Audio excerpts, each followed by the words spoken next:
Hello guys, this is April Cosmic here. This time, we're back with another Drag Race theme video, as I'm about to rank all 17 seasons of Drag Race, including All-Stars in the first season of UK, from worst to best. To get things out of the way, remember to leave a thumbs up and subscribe, and let's get right into this video.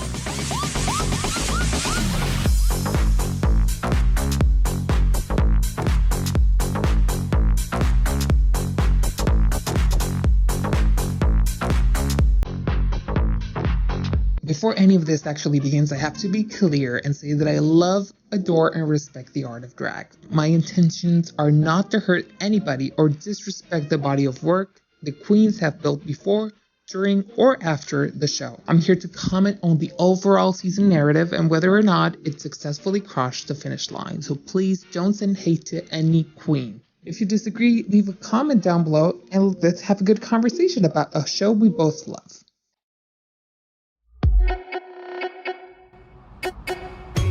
Okay, so starting off this list, we have in the 17th place, the 11th season of Drag Race. If you have already seen my essay reviewing the entire All-Star series, you might remember a little side comment about season 11 and how I felt it was the worst season the show had ever produced, and I still firmly believe so.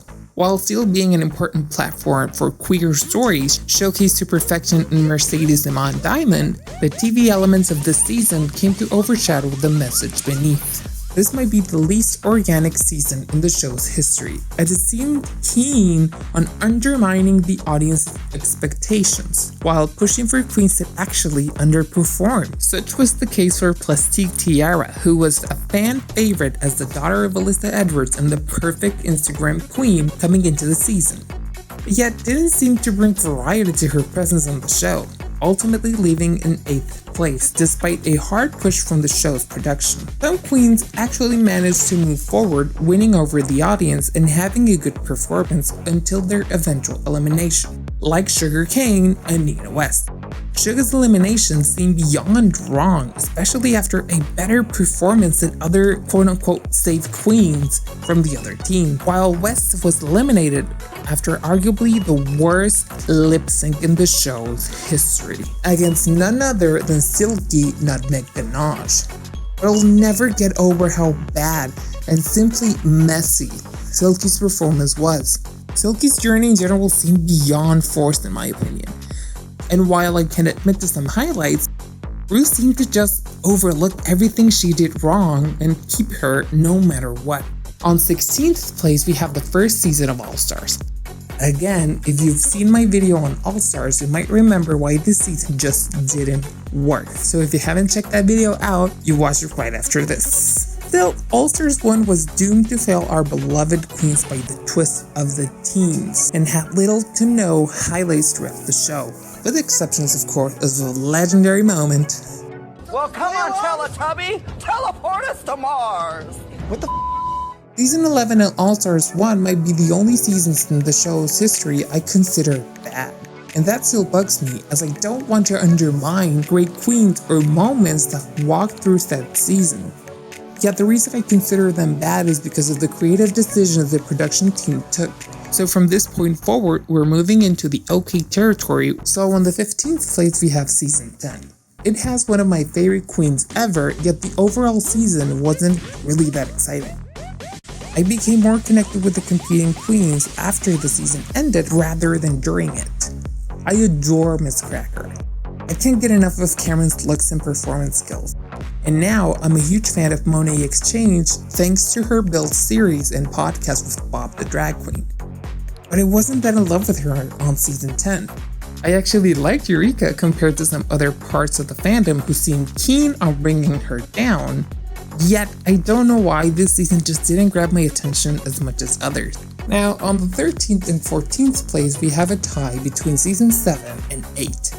As both to me flew under the radar compared to some other powerhouse seasons. Season 7 was a season of change as it gave birth to the reformatting of Untucked, and was maybe the first season where queens who came up with the show on TV started competing. It has some legendary queens like Katya and Trixie, which are arguably now the most iconic duo to come out of the show, yet seemed like an underwhelming season overall. Season 8, on the other hand, ran a bit more smoothly, yet has the cast that I connected with the least, despite my love for Bob the drag queen. In this case, I won't break the tie because honestly, it wouldn't make a difference for me personally. Now, on the 11th and 12th place, we have another tie, quite ironically, with season 3 and 4 of All Stars. Okay, no, I'll make my mind about this, but hear me out, okay? Originally, these two seasons were underneath seasons 7 and 8 of Drag Race. But after a quick poll that I ran on my Instagram, that you should follow, just saying, the All-Star seasons came way higher than the regular ones. So I decided to throw a bone to the audience and put the All-Star seasons above seasons 7 and 8. Again, watch my All-Stars video, but to recap, we have the 3rd season of All-Stars, which was actually painting to be a better season until the twist run the season to the ground. I'm a huge Vendela Creme fan, so her amazing performance until her eventual self-elimination was good TV. Shangela truly rose to the occasion, becoming the embodiment of drag excellence. And despite failing to crown at least 2 of the best queens of the season, we got Trixie Mattel, which I adore, so we left the season with conflicting feelings anyway. Still, in the case of All Stars 4, despite a convoluted run, I forgive the bad because of some amazing looks, good queens, and memorable moments, like Valentina in the Jersey Justice Challenge or Naomi doing Wendy Williams. Plus, Monet Exchange has become one of my favorite winners thanks to what she has done with the crown afterwards. Ultimately, both seasons succeeded and failed in different ways. So which you decide to put over one or the other is your choice. In my own opinion, I think quite impulsively, I'm gonna say that season 4 was better than season 3. So, you see what it is. Now we're moving on to the big leagues because the 10th place is none other than season 1. I actually forgot how good this season was.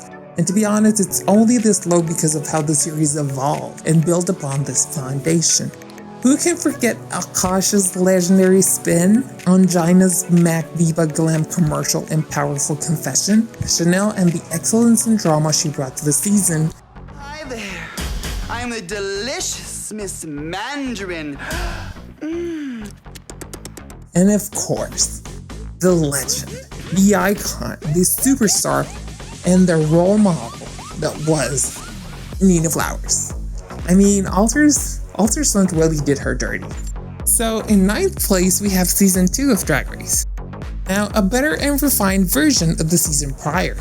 One where the show understood the formula it was trying to achieve and perfected it. What about me? What about Jujubee? It gave us so many iconic moments. You piss me off some more, I will whoop your fucking ass, bitch. I am from Chicago. มึงหนาหมามึงก็โตมึงใหญ่สิตาย Legendary looks like leg and dairy. As well as giving birth to the, of course, iconic stars that would be Jujubee and Raven. So in 8th place, we have the most recent season, season 12. I can't really talk enough about how much I really love this past season, despite the ups and downs. Yet I won't go into deep detail just right now because my next video will be, you guessed it, why season 12 worked. Still, as Ru did, we all fell in love with Crystal Method, I'm guessing. We couldn't get enough of Miss Heidi. America, it's time to stop hiding in the closet.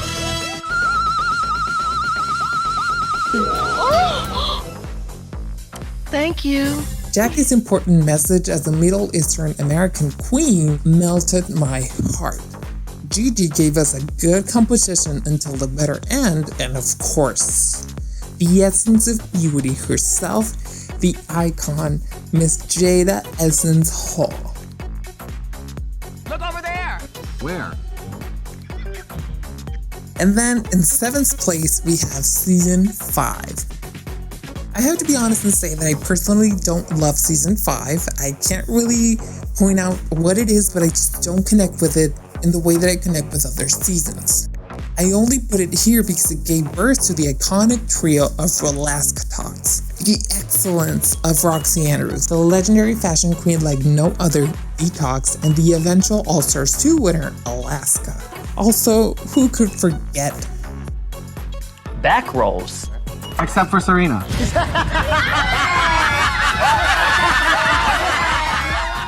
And of course, the beautiful journey to the crown of James Monsoon.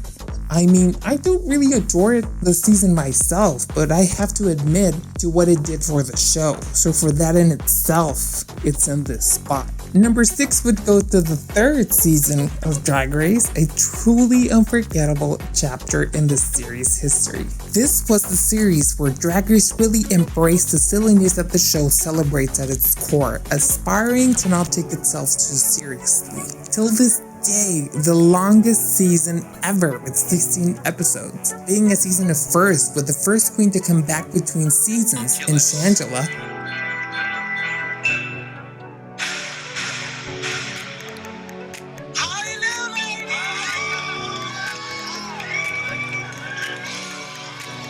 The first queen to come back within a single season in Carmen Carrera, and the first double Shantae in Yara Sofia in Carmen Carrera. It brought multiple legendary moments still quoted today. I feel like it's couture. ¡Ya! ¡Esa pa'lante! Bam! Bam! Bam! Get it, baby! I don't have a sugar daddy. I've never had a sugar daddy. If I wanted a sugar daddy, yes, I probably could go out and get one because I am what? Sickening. And like so, we have on the 5th spot of this list, the one, the only, season 4. The season that started perfectly with Sharon's first runway walk, one that would elevate the stakes of the series forever. Her fight with Fifi throughout the entirety of the season is still unmatched, and one could only speculate about the outcome of their lip sync because of Willem's disqualification. The first of many shocking eliminations a la Valentina or Bain de la Creme. Hey, get those nuts away from my face. Truly a masterpiece amongst the series' top contenders. On my number 4 spot, I have season 9. I personally love season 9 and have it on my top 4 because after 2 poor seasons, I thought the show was maybe unsalvageable.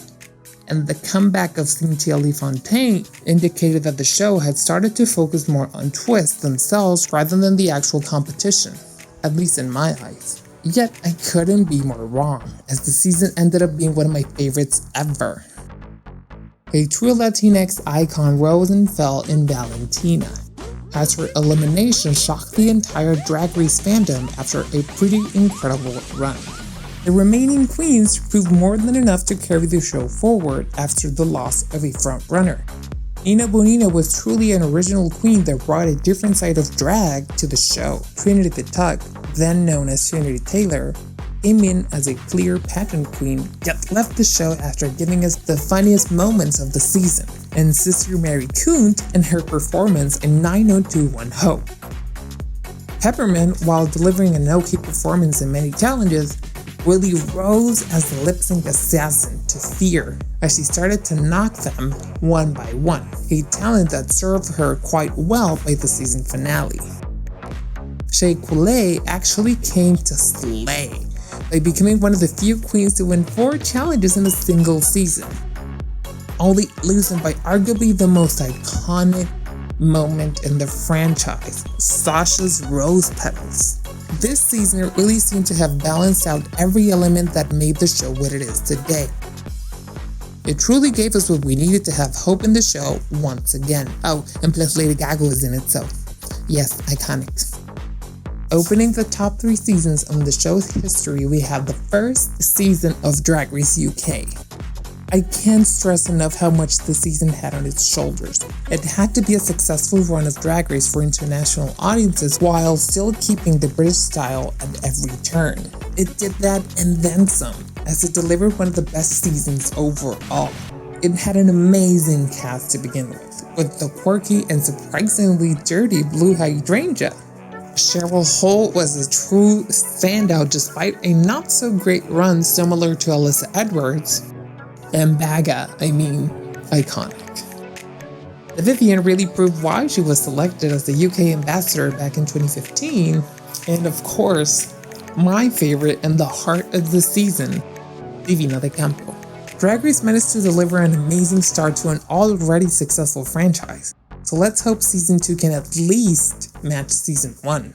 Okay, so number 2 is where regular Drag Race met its peak in RuPaul's Drag Race Season 6. There's still nothing like it. It gave us an incredible array of queens and their unforgettable storylines. Laganja being confronted for her fake persona on the show is still one of the most quoted moments ever to come out of the Drag Race spectrum. The catchphrases that she was picked on for are now arguably Drag Race 101. Jocelyn Fox was a beyond lovely queen that, let's not forget, got married at the finale, you guys. What? The legend of Ben de la Creme, who destroyed All Stars 3, actually came from Season 6, where she left with the title of Miss Congeniality. Trinity K. Bonet came in throwing excuses willy-nilly, yet rose to her full potential in the stand-up challenge, while delivering multiple of the most unforgettable lip syncs in the show's history. And of course, the top 3 is arguably the best one ever. Adore was actually voted the most beloved queen by fans, and has since launched an amazing music career. Korniak never landed in the bottom 2, and despite not being able to take home the crown, she has since become a reality television queen, pun intended. Yet both contestants were unable to beat the queen with the best track record in the show's history, Bianca Del Rio, whose storyline of the mean queen with the big heart made audiences fall in love with her. Drag Race will probably never be this good ever again, yet the only season that could actually pick a fight with Season 6 is, you guessed it, All-Star Season 2.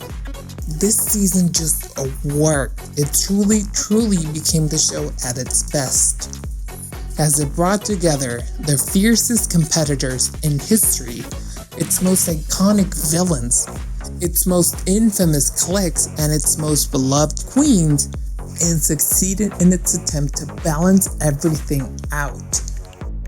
Again, I go into more detail about All Stars in my essay, so please go check it out. But that's pretty much it, guys. Thank you so much for watching. I will continue to make videos about the TV, film, and media that I love. I know that the world is a little crazy right now, but if you can support me on Patreon or any other website. You have my social medias in the description, and stay tuned for more videos. Thank you so much for watching, you guys.